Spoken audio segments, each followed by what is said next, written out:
guys, welcome back to our channel. Today is another Bible study with us. We are on number 3 of our Jonah series. So anyways, yeah, we're going to jump into chapter 3 today and talk about it and see if there's anything in there that we didn't know. Alright, Jonah Chapter 3. Jonah goes to Nineveh. Then the word of the Lord came to Jonah the second time, saying, Arise, go to Nineveh, that great city, and call out against it in the message that I tell you. So Jonah arose and went to Nineveh, according to the word of the Lord. Now Nineveh was an exceedingly great city, 3 days' journey in breadth. Jonah began to go into the city, going a day's journey, and he called out, Yet 40 days, and Nineveh shall be overthrown. And the people of Nineveh believed God. They called for a fast and put on sackcloth from the greatest of them to the least of them. What does that mean? What? They put on sackcloth from the greatest. Oh, so all from the highest all of to them. the lowest. Got it. Okay. The people of Nineveh repent. The word reached the king of Nineveh, and he arose from his throne, removed his robe, covered himself with sackcloth, and sat in ashes. And he issued a proclamation and published through Nineveh, by the decree of the king and his nobles, let neither man nor beast, herd nor flock, taste anything. Let them not feed or drink water, but let man and beast be covered with sackcloth, and let them call out mightily to God. Let everyone turn from his evil way and from the violence that is in his hands, and who knows, God may turn and relent, and turn from his fierce anger, so that we may not perish. When God saw what they did, how they turned from their evil way, God relented of the disaster that he had said he would do to them, and he did not do it. So now Jonah is doing as God called him to do. As we read in last chapter, he tried to avoid what God was calling him to do, but he's learned from that lesson, and now he's going to do as God called him. He's going to Nineveh, and he is going to warn them. And so I'm going to reread verses 1 and 2, and then we'll talk about what they mean. When the word of the Lord came to Jonah the second time, saying, Arise and go to Nineveh, that great city, and call out against it the message that I tell you. This is showing that God is determined that Jonah go to Nineveh and deliver this message. Verse 3 says, So Jonah arose and went to Nineveh according to the word of the Lord. Now Nineveh was an exceedingly great city, 3 days' journey in breadth. It's the weirdest word. You don't like breadth? Breadth. This city was important to him, and I do think that maybe it was a relatively big city, but I think more than that, it was just people who God wanted to save at that point in time, and it was very important that they have that opportunity. It also mentions that it was a very long journey for Jonah. Yes, 3 days. Breadth. And breadth. Then verse 4 says, Jonah began to go into the city, going a day's journey, and he called out, Yet 40 days, and Nineveh shall be overthrown.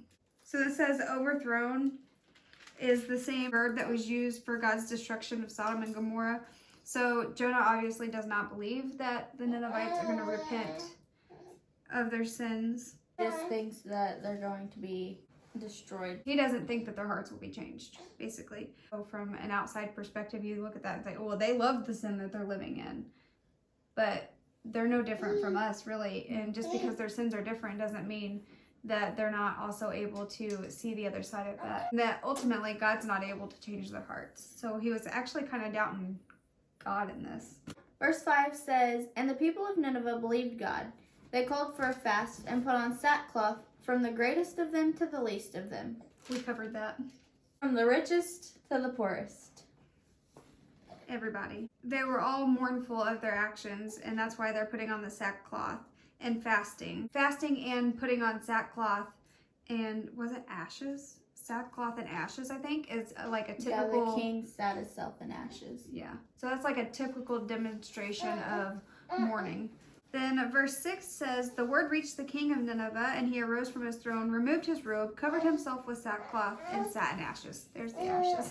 This just goes to show that even the highest of Nineveh repented and was showing remorse for their actions. It also kind of reminds me of how, like, the husband is called to be the head of a household, and the lifestyle that the husband leads a lot of times is the lifestyle that the rest of the family follows.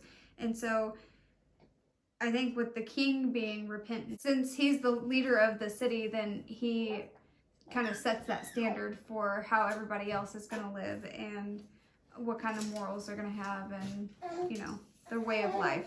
Verses 7 and 8 say, "And he issued a proclamation and published through Nineveh, by the decree of the king and his nobles, let neither man nor beast, herd nor flock, taste anything.